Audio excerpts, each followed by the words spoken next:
Talk City, a weekly podcast, features interviews and events happening around the town. Tune in to Talk City Greensboro every week on iTunes and Google Play, and download the podcast from SoundCloud. Welcome to another edition of Talk City Greensboro, produced by the Greensboro Television Network. An easy way to stay in the know while you're on the go. Subscribe to Talk City so you can keep up with what's going on in Greensboro City government. Today, I'm your host, Carlos Castellanos, filling in for Devin Smith and Josh Johnson. But today with me, I have Sarah Healy. What's up, Greensboro? Welcome to the show. This will be Sarah's first podcast. So here on Talk City, we have the pleasure of speaking with the person who is in charge of the North Carolina Folk Festival, a 3-day outdoor celebration of cultural roots and heritage that is being referred to as Greensboro's signature event, happening this September 6th through the 8th. Our guest today is Amy Grossman. Welcome to the show. Thank you so much for having me.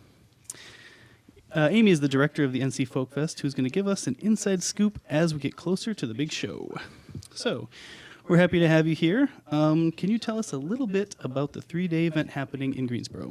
A little bit. Where do I even start? So, as you said, the North Carolina Folk Festival is a 3-day, free-to-attend, multicultural celebration of cultural heritage. And we're going on our 5th year of this event. It was in Greensboro for 3 years as the National Folk Festival, which was brought here by a national organization that does bring the festival around to different host communities for a 3-year residency. And then 2018 marked our offshoot year as the first year of the North Carolina Folk Festival, and we're very excited to be presenting the 5th year of this incredible event in downtown Greensboro. Great. Well, Amy, you kind of just touched on this. It all started when Greensboro was selected to be the national host in 2015, 2016, and 2017. It was a huge success, bringing 150,000 attendees in the 3rd year. Huge economic impact. But tell us, what were you most proud of during our time as a national host?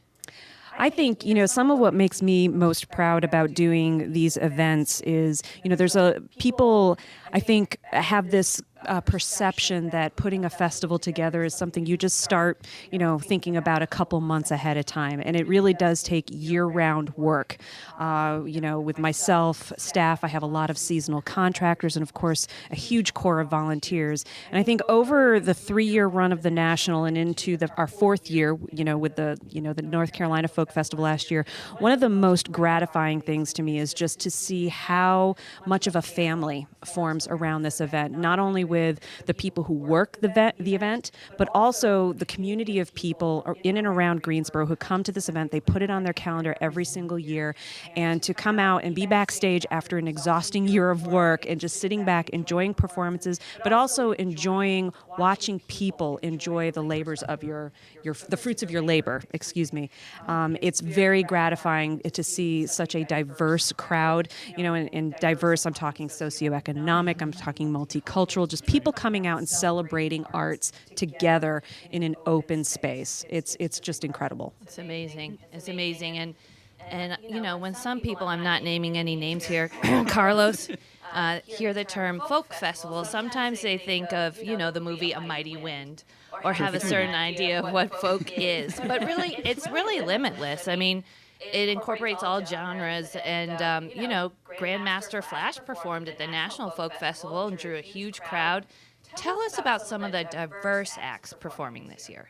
So this year I'll get into that in just a second. One of the ways that we go about programming this festival, and this comes out of that foundation that was set here with the National. We do have a committee of people who meet several times a year to talk about the kinds of performers we want to invite. And you're right. A lot of people, when they hear the word folk, they think of banjos and fiddles, and it's so much. It's that. But it's so much more than that. The word folk is about people. It's of the people. So the artists who we choose to come to we select to come to the festival come from some kind of cultural tradition. And there are kind of 3 pillars that we look at when we program the festival. We look at art forms and groups that are, kind of world cover the world, come from all parts of the world. They could be internationally touring artists or international artists who are now residing in the U.S. but carrying on a particular performance tradition. We also look at American roots. That's the second pillar. So everything from blues to bluegrass to Cajun music. And then finally, in North Carolina, we have such a rich tapestry of performance traditions just right here. So we do add a lot of North Carolina to the program. So this year, asking about kind of like the international world flavor, we have. Give it to us. I will give it to you. One of the first ones I'm very excited about is a female singer from New York. She's from the Dominican Republic. Her name is Andre Belos, and she's a bachata singer. And bachata in that part of the world, it tends to be more of a male-dominated art form. So to have a female bachata singer is really exciting. And we're also going to have, to accompany that, we have a very active Latin dance community here in Greensboro. And so Jose Paredes is going to be teaching a bachata dance workshop for folks who want to learn how to dance and go dance with Andre. A couple more that I'll just mention pretty quickly. One is Kiran Ahluwalia, and she was born in the Punjabi region of India near the Pakistani border. She spent a lot of her childhood there, but then moved to Toronto. But she carried on the classical music traditions of that time. She studied the classical vocal traditions of that region, and has taken that and created a more contemporary sound. So we're really excited about her being there. Another group that is going to be coming that is of kind of that ilk is Ricardo Lemvo and Makina Loca. Ricardo Lemvo now resides in Los Angeles, but he is originally from the part of Africa that used to be Zaire. I think it's now part of northern Angola. And so Ricardo performs a kind of music that's kind of Cuban infused, but also African. So it's kind of Cuban rumba with some African sukus, very danceable. All the people who love to dance salsa will have a great time with Ricardo. Sign me up. Oh, that sounds awesome. So besides all the amazing music performances, what other things can people expect from the festival? So one of the great things that we do every year, we partner with several organizations here in town, including the Public Library, the Greensboro Library, the Greensboro History Museum, the Greensboro Science Center, some other folks. They host activities in our family area. We put up a stage over by the Greensboro History Museum, and we have very family-friendly performances and then lots of crafts, activities, and games for people to participate in. So that's always a very popular place because lots of kids can go and make things and then wear them the rest of the weekend. It's a lot of fun. Great. I'll definitely be over there with Jack and Henry. Oh yeah, that'll be a lot of fun. I'll bring Lucy too. Maybe they can play together. Okay. We're going to take a quick break to just read some on the town events that are coming up. So, keeping with the theme of music, start your weekend off with Marco. I see what you did there. Start your weekend off with Marco Antonio Solis, one of the most celebrated, legendary, and beloved figures in Latin music due to his authenticity, modesty, and more than 4 decades of uninterrupted career. He'll be performing live at the Greensboro Coliseum on Friday at 8 p.m. Hear him perform music from his new album, Más de mis recuerdos, featuring a collection of some of his most famous tracks reinvented for the new and younger audiences. For more information or to purchase tickets, visit greensborocoliseum.com. All right, is this me, Carlos? That's you. Okay, this is my cue. Also, join us for the 6th installment of Spotlight Sessions, which showcases some of the amazing singer-songwriters in North Carolina has to offer. This Sunday, starting at 4 p.m. at the Carolina Theater, located at 310 South Green Street. Join host Casey Noel for his round of Spotlight Sessions and support local artists and hear amazing music being made in our own backyard. For a complete lineup or to purchase tickets for the event, visit Carolina Theater. That's Carolina with a TRE.com. Great. Sounds like a lot of good things happening this week. All right, and we're back with Amy Grossman, who is the director of the NC Folk Fest. So, unlike other music festivals, the NC Folk Festival provides a weekend of diverse, high-quality performances at no cost to the attendees. How does this festival raise the dollars needed to produce the event, and what can people do to help donate? Great. I'm glad you asked that. So yeah, the festival it's a major mission point of the festival to be free to attend, and the way but of course producing the festival is not free. We do hire lots of companies, lots of resources to make it all happen. The total budget of the festival is about $1 million. It costs about $1 million each year to put the festival on, and so we raise the dollars. The festival is set up as a nonprofit. We do raise the dollars from several resources. From government level. The city of Greensboro is a huge supporter of the festival, going to the county, up to the state, and sometimes we are federally supported if we get grants from the National Endowment for the Arts or something like that. So there's a lot of government support. There are also several foundations to which we apply for grants who give support to the festival, and then of course our sponsors. We could not do this without the corporate sponsors who make this happen. So that also leads into a lot of public-private partnerships that make this happen. One other thing is there are several organizations and entities. If they can't support the festival with cash, they provide a lot of in-kind services. So that's another thing that we rely on very heavily. There's also the volunteer force, which we could not do this festival without in order to staff all the info booths and the beverage booths and make sure that the artists get to the stages and everything. So that's a huge part of that. We do accept donations. There's a couple ways that people can support the festival. First of all, on our website, you can just donate. You can donate cash. We also have a list on the website, a wish list. There are lots of supplies that it takes to put the festival on, and so we have an Amazon wish list. People can go on, select an item, and just purchase it, and it'll be shipped directly to us. Don't need to deliver it. What's that website again? So if you go to ncfolkfestival.com and go to the donate page, there is a link to the wish list and to be able to do cash donations. The other thing that we do is on site at the festival, we do have volunteers who go around and collect cash donations. But this year we're adding 2 new ways that people can donate to the festival. We recognize that fewer and fewer people are walking around with cash, and so there are 2 other ways that actually 3 now that I think of it. Other ways that people can support us without having to pull cash out of their wallets. One of which is through our mobile app. The mobile app is live right now. If you go into either Apple Store or your Google Play or wherever it is, just search for NC Folk Fest and you can download our app. It is a wealth of information about the performers, the schedules, all of that. But also, if you're set up with Apple Pay or Google Pay, you can donate through that through the app. Easy. That's right. Another way is I've heard that a lot of the cool young folks are using an app called Cash App. That's what the kids are using. That's what the kids are using. Cash App. That's right. And so you can actually support the festival through Cash App. It's kind of like you just put in like a little hashtag kind of thing, and money can go in there. And I forget what that hashtag is right now, but we will have that. You can tell we're not part of the kids. We're not cool. We're not. That's right. We're not part of the cool kids. But that information will be available at the festival on signs, and we'll promote that so that people who do have the ability to support the festival through Cash App, we will have that information there.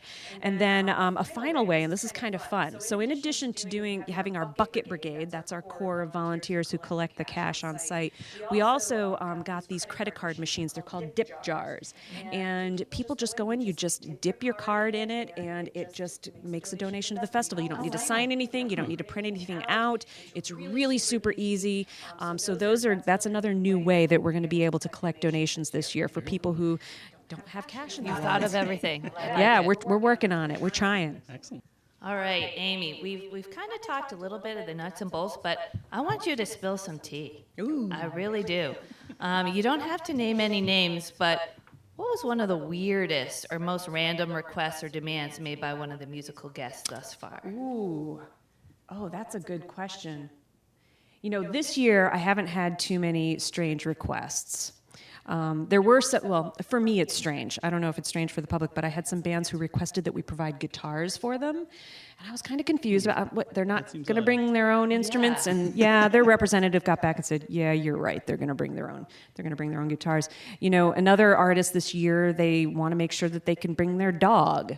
Okay. That's right. I was hoping more like you had to sort the M&Ms and only eat the green M&Ms or something like No, we don't. With most of the artists that we bring to this festival, we don't have a lot of requests like that. Okay. That's not to say that those requests are not in their contracts, but what happens? I just draw a line through those things in their contracts, and they don't. For our event, they understand the nature of this event. That it's an outdoor event. They're performing multiple times over multiple days. They're gonna get fed, even if I don't have the green M&Ms sorted out for them. They're gonna be okay. So that's really how it works. So I haven't had too many strange requests this year. Well, maybe this year. Here's This year. hoping. Oh, it'll happen. It'll happen. So you've done a tremendous job running the festival. Yes. People from across the state and in the nation attend the NC Folk Festival. Name one performer or group that you would love to see perform at the North Carolina Folk Festival. Oh my gosh. Who's on your bucket list? Dolly Parton. Oh, yes, bring that'd be her. great. Let's start a campaign. It would take a Yeah. campaign to be able to afford her. Let's start it now. But she's one. She's like at the top of my list. But there are some others that I think are really. They might not be as commercially known to some communities, but others will know. Another one that I would love to have at the festival sometime is Leela Downs, who is Mexican American, and she is just absolutely wonderful. She really has her heart and her soul into her cultural heritage, but she also takes it in really interesting directions. And at some point, I would love to see if we can get Leela Downs to be part of the festival. That would be pretty exciting. I think, didn't she play at Jazz Fest? She might have. Yeah. I wouldn't be surprised. Okay. Yeah. There's some buzz around her. We gotta work on getting Absolutely. her too. She's lovely. She's a lovely person, and She's listening. She is. She's listening. That's right. So who would you want to hear? Oh my Who's gonna gosh, come up? I'm gonna embarrass myself because I still listen to pop music, and you really put me on the spot here. Oh, you don't have to answer. My husband, I'm a Hall & Oates fan. I don't know Yeah. if we could get Hall & Oates here. Good. My husband's at home cringing right now because that wasn't a hipster response. That's okay. That But would be. I love Hall & Oates. Oh, this is It good. would still be great to have them in Great music. Greensboro. Yeah. If you're listening right now, we need you. At least Hall. At least Hall. Maybe not Oates. You're right. Okay, Amy, what tip would you give to someone who's coming to Folk Fest for the first time this year? Any inside tips? I An think. insider's point of view. Well, I think the most important thing, and I think this is probably already the case for a lot of the people who come to the festival, is just come with an open mind, come with a curiosity. You may know about bluegrass and really enjoy bluegrass, and of course you're going to go see that group, but stick around for Ledward Kaapana. The Yeah, Hawaiian exactly. slack key guitarist. Stick around for Andre Belos, Yes. the bachata singer. Stick around for Mwenso and the Shakes, this incredibly unique group we're bringing down from New York that kind of has this jazzy funk feel to them. And I think just be open-minded and just being open to learning and hearing about these people. And, another thing that I think a lot of people really enjoy at the festival is we do some workshops. We call them workshops. And what we do is we take individual members of different groups and put them on stage together and have kind of like a talk demo. It's usually built around a theme of some sort. So, for example, we're going to have a guitar workshop this year. Oh, cool. And so it's going to feature guitarists from different groups who will kind of it's going to be actually facilitated by Charlie Hunter, who's a guitarist who lives here in Greensboro now. He's recently made Greensboro his home. But Charlie's going to help us out and facilitate that. It's going to be Red Volkert, who's one of our festival performers, Ledward Kaapana, and then Deshaun Hickman, who is with the Allen Boys. He plays the steel. Steel guitar. So it's just kind of a really interesting way to talk or just hear these artists talk and then play off each other. The thing I also love about these workshops is you get these people together and, the audience loves it, but also the camaraderie among the musicians because they have such respect for each other and their unique style and skill. It's really just a beautiful thing to watch. I love that idea. Well, That's I've got a awesome. fever, and the only prescription is some Belos. Belos, you got to do it. She's wonderful. All right. Well, it seems like a lot goes into this event, and I know one thing you need is volunteers. What is the best way for people to get involved? How to help, and just how to The absolute best way is to go to our website, ncfolkfestival.com. We do have information for people who are interested in volunteering. You can go on, you can read about all the different opportunities there are. You can even schedule yourself for your own shifts. And of course, there's also contact information if you need to get in touch with the coordinators of our volunteers. We do have some people who are dedicated to coordinating that core. Also, if you have a group of people who want to volunteer together, we are happy to accommodate that. That's a very popular thing, especially in some of the volunteer areas that require more bodies. So we can accommodate that if you have a work group or a group of friends or something, or a club that wants to volunteer together. We are happy to work with you on that. I got to give a shout out to Marcia. Yeah, Marcia Woodward and Susan Sassman. They've been working so hard to get these volunteers. You need over 1,000 volunteers to make this happen. Yeah, we have probably a total of, I think it's like around 1,600 shifts, volunteer shifts, but we have so many people who sign up for more than one. That's, again, just another blessing we have, with this festival and the people who are committing their time and energy to this, and they just want to be part of it the whole weekend. So, yeah, don't feel pressured. You don't have to sign up for more than one. But, yeah, that's right. No pressure. Seriously. Shifts run anywhere from, 2 to 3 to 4 hours, depending on what the role is, whether it's sitting, standing, and there's something for everyone. So we encourage people to do that and get involved. Oh, sounds great. Let's log on today. Yeah, log on, volunteer. Well, Amy, thank you so much for stopping by. Thank you for having Amy. me. You're wonderful. Thank Amy you. Grossman, the director of the NC Folk Festival. So part of what we were affectionately referring to as the B team, there's no exit on the script. Okay. So let me just go ahead and say. Wow, It got weird. It got weird. So let me just say, join us next week for Talk City Greensboro. You can tune in, get us on iTunes, Google Play, Stitcher, and SoundCloud. And Thank you for joining us. Yeah, thank you Until for next joining us. time, the B team is out. We'll see you next week.